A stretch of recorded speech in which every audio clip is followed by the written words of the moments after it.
وبركاته أبو فقيها بن خضر بن شعيب Fofana. Vous êtes le guide sécuritaire de l'association internationale Mishkat Misbah. Nous vous recevons aujourd'hui dans notre magazine pour une levée d'équivoque. Nous avons une ambiguïté dans notre religion, surtout concernant nous, la jeunesse. Nous avons remarqué un fléau qui mine surtout la jeunesse. Il s'agit de la fornication. Nous entendons dans les prédications et les prêches que la fornication fait partie des péchés majeurs. Donc sur ce, nous voulons vous demander, cette approche de solution est-elle conforme à la religion islamique? Je m'explique. Nous avons eu à entendre dans certains pays, surtout dans les pays occidentaux, que pour éradiquer ou bien pour diminuer ce fléau, les autorités ont dû installer un système. Il s'agit de prendre l'enfant, c'est-à-dire la fille, et les prétendants, ils s'entendent, ils discutent, ils s'entendent. Ok, nous nous aimons, nous comptons nous marier, mais il nous manque les moyens. Et là, les parents se mettent d'accord. Notre fille a pour prétendant tel, notre garçon aussi a pour prétendant celle-ci. Maintenant, comme cela étant une obligation et n'est pas fixée, même si c'est 50 francs, même si c'est 100 francs, je reviens un peu dans notre pays, si j'évalue en fonction de notre devise. Si c'est 50 francs, 100 francs, heureusement la fille, est-ce que ce mariage est-elle acquis devant Dieu et est-ce que cette pratique est-elle légitime et légale selon la religion? Quand vous êtes guide, essayez de nous éclairer là-dessus. Merci d'avoir répondu à notre appel. Merci d'être toujours disponible. Vous avez la parole, s'il vous plaît. Alhamdulillah, thumma salatu wa salam ala rasulillah. Avant de me lancer à répondre à cette question, je profite de l'occasion passer mes salutations à notre cher journaliste, Monsieur Islam, qui ne cesse de fournir plus d'efforts à ce que l'islam soit propagé. Oui, je m'en reviens sur votre question. Oui, c'est légal. C'est bon le fait que les dignitaires religieux s'attendent. Et on l'exhorte aussi, surtout dans nos pays. C'est-à-dire, par exemple, le Togo, même le Ghana, ainsi de suite. On exhorte aussi à ce que les dignitaires religieux puissent de temps en temps se retrouver, mûrir des idées sur ces points-là. Parce que, avant que je ne réponde, il y a une chose, Rasoul Mohammed sallallahu alayhi wa sallam a dit quelque chose, que si vous remarquez que dans votre communauté, vous priez et tout ce que vous demandez est lent à arriver, sachez que la fornication est trop pratiquée. Merci. Vous voyez? Donc, maintenant, il faut quoi? Il faut des stratégies. Comment faire et éradiquer ça, comme vous venez de dire. Là, si en Occident, les imams et les oustas, les ulamas ont commencé par réfléchir comme ça, là, moi je les applaudis. Certes, même à l'époque du prophète Mohammed sallallahu alayhi wa sallam, je peux dire même innombrables, hein, c'est-à-dire plusieurs mariages sont consommés comme ça. C'est-à-dire donner mahar, qui est dot, et amener la femme chez lui. D'ailleurs, ce que Allah subhanahu wa ta'ala nous a recommandé dans le Coran, c'est mahar, c'est-à-dire al-sadaq, dot. Même le prophète Mohammed sallallahu alayhi wa sallam, dans les hadiths, c'est ce qu'il nous a recommandé. Et ce n'est pas défini aussi. Ce n'est pas défini. Si d'autres même ont donné bague comme dot, d'autres ont donné chose date comme dot, et si on pourra aussi comprendre, surtout nous les jeunes garçons et les jeunes filles, c'est à nous, parce que nous tous, on cherche à célébrer notre mariage comme peut-être ce monsieur a fait. C'est ça qui est la grosse erreur. Vous voyez?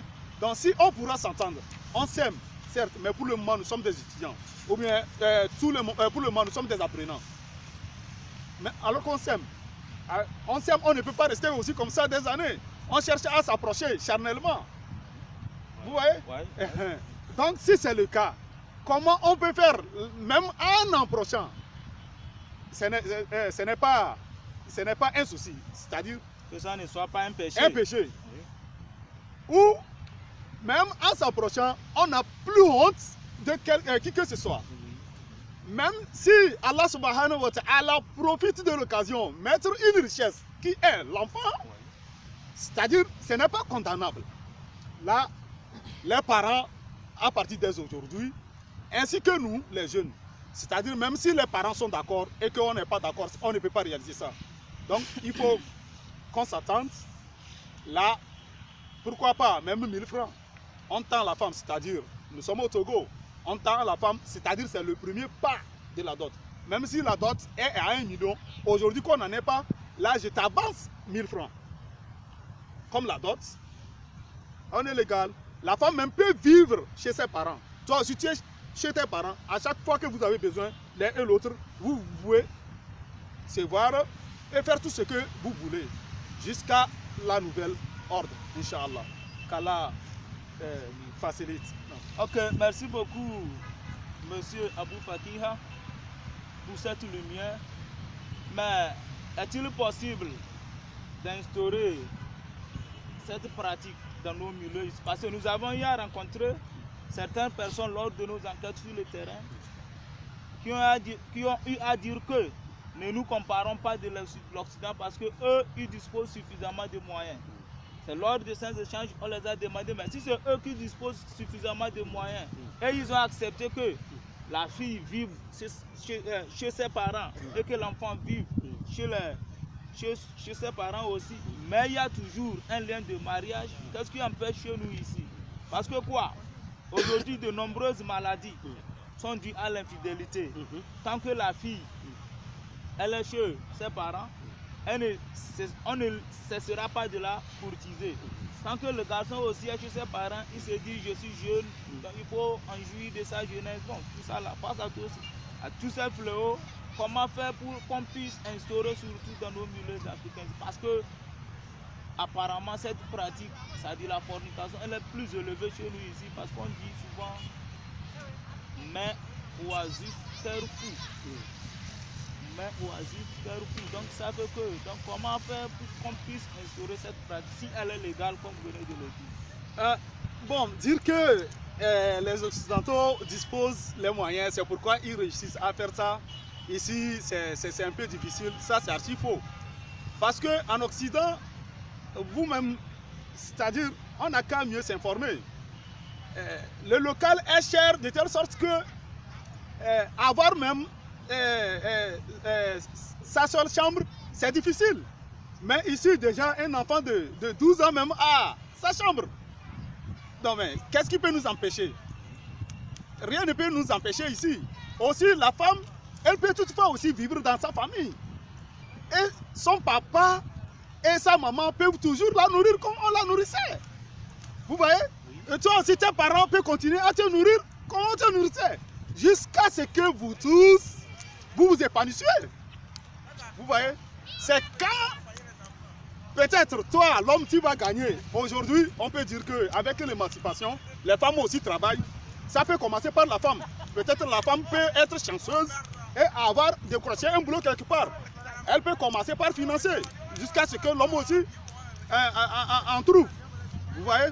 Parce que c'était le cas du prophète Mohammed sallallahu alayhi wa sallam et sa première femme. Vous voyez? Donc, Inch'Allah, même ici, on peut le faire. Mais ici, pour réussir ça, il faut qu'on commence avec plus de sensibilisation. Il faut que les parents comprennent ça et aussi les enfants. Il faut qu'ensemble, la société, la communauté musulmane puisse comprendre. Là, vous verrez que, Inch'Allah, ça sera bénéfique. Voilà. Merci pour ce numéro de magazine. Je rappelle et je continuerai de le rappeler que vous êtes le guide spirituel disponible toujours pour nous éclairer sur le... Vous êtes, je peux dire, la lumière sur l'islam, en particulier la jeunesse. Merci beaucoup. Qu'Allah nous fasse miséricorde. Amen. Assalamu alaikum wa rahmatullah. Wa alaikum salam wa rahmatullah wa barakatuh.